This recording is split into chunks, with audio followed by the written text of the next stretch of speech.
Magandang umaga po sa lahat. Isang maganda, mapagpalang pagbiyaya at pagka-Diyos po ng umaga sa bawat isa.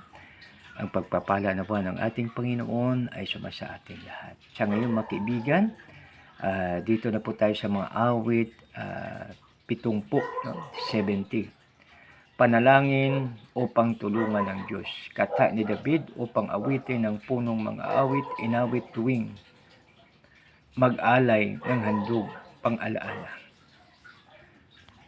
Dito mga kaibigan, ating pong basahin ang verse 1. Iligtas mo ako ngayon, Yahweh. Ako ay iligtas. Tulungan mo ako, O Diyos, nang di mapahamak. Purihin nawa ang Diyos sa pagbasa ng kanyang salita. Tayo manalangin. Panginoon, maraming salamat po sa pagbantay mo po sa aming kagabi, na ikaw ay hindi naidlip at hindi natutulog, Lord. Maraming salamat. Sa iyo lamang ang kapurang kalatian sa aming dakilang Ama, ang Diyos ni Abraham, Isaac at Jacob, dinadanayin po namin ito sa matamis na pangalan ni yung anak na si Jesus, naming Panginoon tagapagligtas. Lahat pa yung magsabi ng Amen and Amen. So dito mga kaibigan, tayo ay isang napakapalad, no? Dahil ano man ang sitwasyon, saan man tayo, ano man ang mga hindi magandang mangyayari o pangyayari, mayroon tayong Diyos na tatawagan. Maka-direct tayo, mayroon tayong direct line sa ating Panginoon, Diyos ng mga Diyos at Hari ng Mahari. No? So, ibig sabihin mga kaibigan ay mayroon tayong tinatawag na open communication. No? So, mayroong isang pangyayari, no, sa panahon ng isang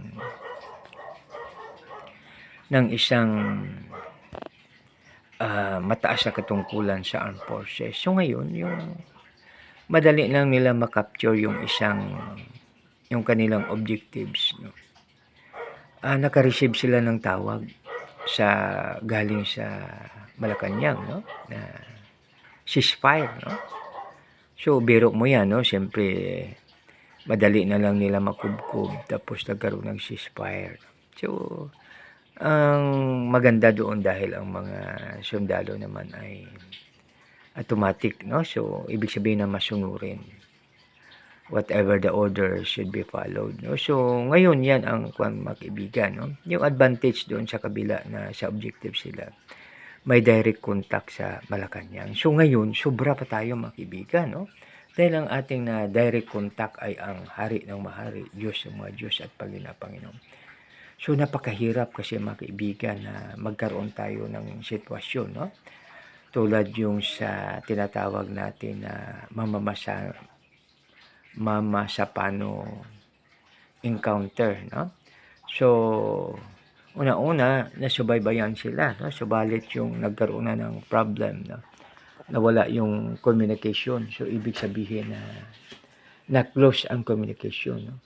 Kaya napakaganda mga kaibigan na magkaroon tayo ng open communication. Kahit sa ating pamilya, no? So halimbawa sa pamilya natin wala ng usapan, mahirap. Kaya sa ating family, mayroong tinatawag tayo na mayroong third party, no? So kasi mayroong mga pangyayari na halimbawa sa within the family mayroong gusot, no?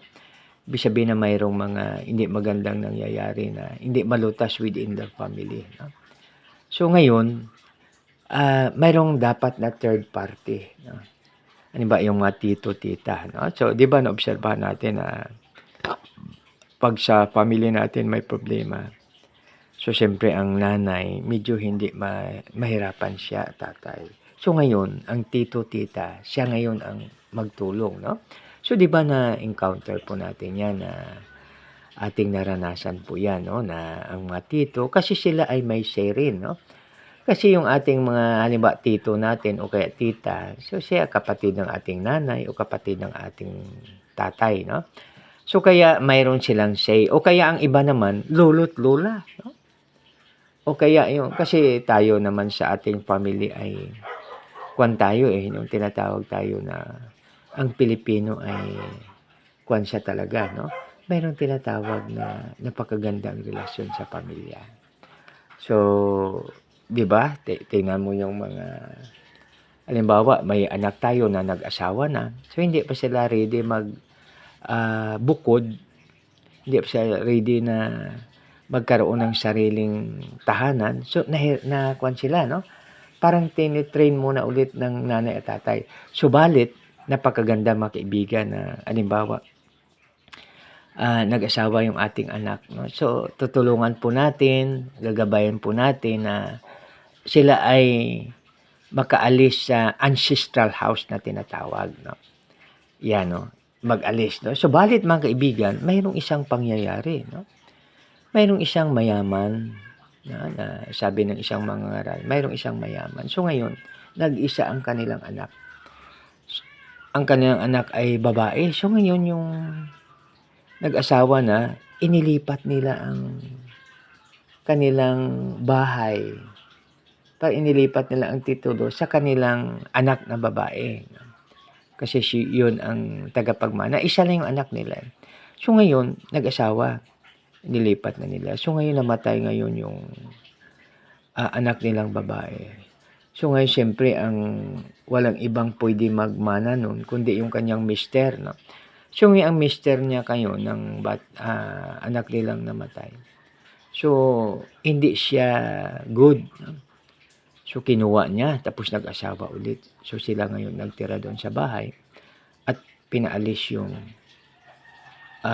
magulang ng kanyang asawa, no? So ibig sabihin parang moral of the story na halimbawa tayo ay may anak, no? So hayaan na lang natin na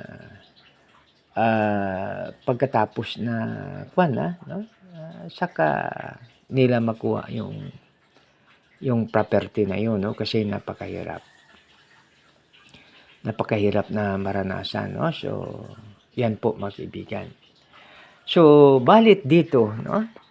Sa sitwasyon na ito sa ating salmista, no? Panalangin upang tulungan ng Diyos, no? Subalit, pag tayo ay may direct contact sa ating Panginoon, gagabayan niya tayo, no? So, iligtas mo ako ngayon, Yahweh, ako ay iligtas. Tulungan mo ako, O Diyos, nang di mapahamak, no? So, yan mga kaibigan, no? So, ibig sabihin niya na tayo ay dependent sa ating Panginoon, no? So, tulungan mo ako upang ako ay iligtas, no? So, yan, no? So, ibig sabihin na ang sitwasyon kasi natin, no, na marami tayong mga challenges sa buhay. Subalit, anumang challenges na yun na darating sa ating buhay, pasalamatan natin. Dahil yan ay siyang gagabay po sa atin upang tayo ay lalong matatag, upang tayo ay lalong maging resilience, no? So tingnan natin yung kawayan, 'di ba, yung kawayan. Ang kawayan makibigan kasi alam niyo makibigan yung yung ako ay doon pa sa aming bahay. Ang tatay ko ay mahilig magtanim ng kawayan. Tapos dalawang klase pala yung kawayan, mayroong may tinik, walang tinik. Yung walang tinik tawag doon ay butong. So pag halimbawa na malakas ang hangin, kasi wala namang bagyo sa Cotabato, malakas na yung hangin, malakas yung ulan. Pag halimbawa papunta sa silangan, no? Papunta sa silangan ang tinatawag natin na hangin. Doon din siya, pupunta rin siya doon, no? Ibig sabihin na yuyuko siya papunta doon. Tapos pag sa kanlura naman, doon din siya. Kahit paikot-ikot hangin, ikot din siya, no?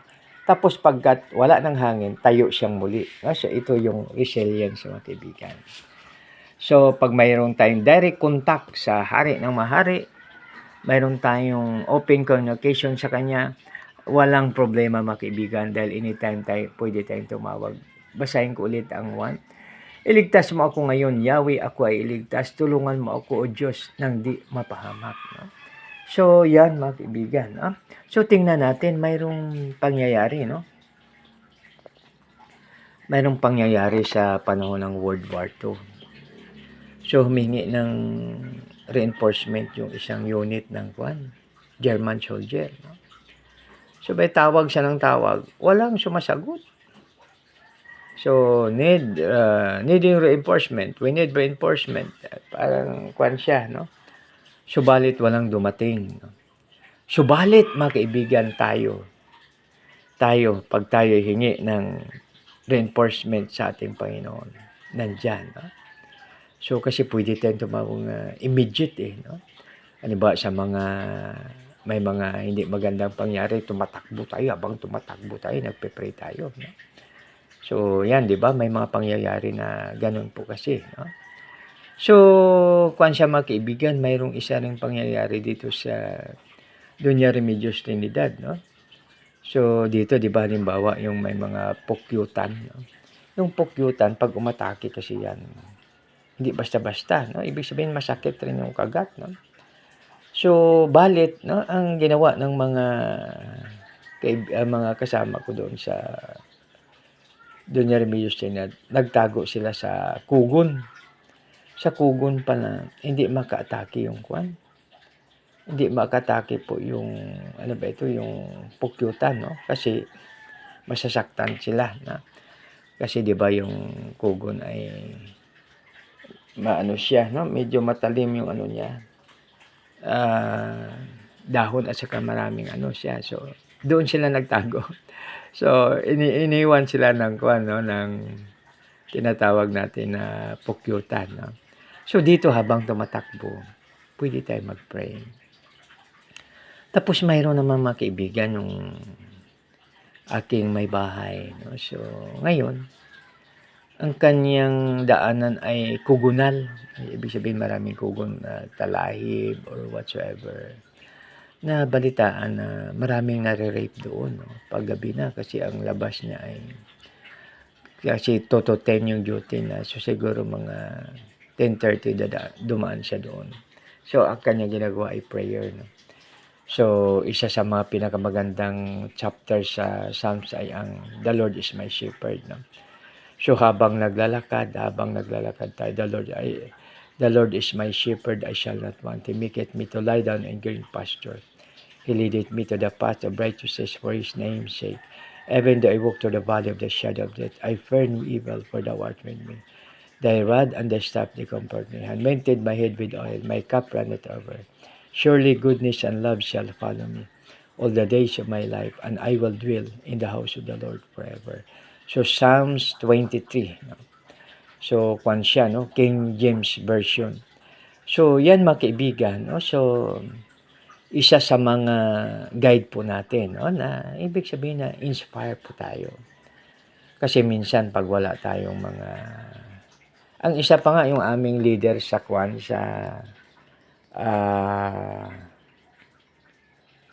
kwan siya, yung aming grupo ay samahan, no? Samahan ng mga manghihilot at albularyo sa Pilipinas, no? So ibig sabihin na alternative medicine. So dito sa aming grupo, no? Mayroong ang aming president ay sabi niya siya daw ay mayroong tinatawag na mantra daw siya. So ibig sabihin pinabalik-balik niya yan, no? So isa sa mga example sa mantra, the Lord is my shepherd. The Lord is my shepherd, the Lord is my shepherd. Sa kanya naman, basta mga positibo yung kanyang pinabalik-balik, no? Sabihin niya, ingatan ako ni Lord, iingatan ako ni Lord, iingatan ako ni Lord. So, binabalik-balik niya lang yan. So, sabi niya, epektibo, no? So, kasi pag halimbawa sabihin natin na the Lord is my shepherd, ibig sabihin yung isip natin ay, tayo ay babantayan ng ating Panginoon. So, ibig sabihin, pag babantayan tayo ng ating Panginoon, panatag po tayo, no? Kaya mga kaibigan, no? So, kahit isang verse lang sa Biblia, no? Ano ba? The Lord is my shepherd. Tapos dito, iligtas mo ako, Lord, iligtas mo ako, Lord. Pag halimbawa sa panganib tayo, ingatan mo po ako, Lord, ingatan mo po ako, ingatan mo po ako, no? So, ibig sabihin mga kaibigan na hindi tayo mawala sa focus, hindi tayo mawala ng pag-asa. Kasi ang pinakamahirap ng po sa atin mga kaibigan ay kung mawalan tayo ng pag-asa, no? Kasi pag mawalan tayo ng pag-asa, mahirap. Kaya dapat isipin natin na the Lord is our hope. Ang ating Diyos ay ang ating hope. Kaya makibigan, patuloy po tayo. Pupunta na po tayo sa verse 2.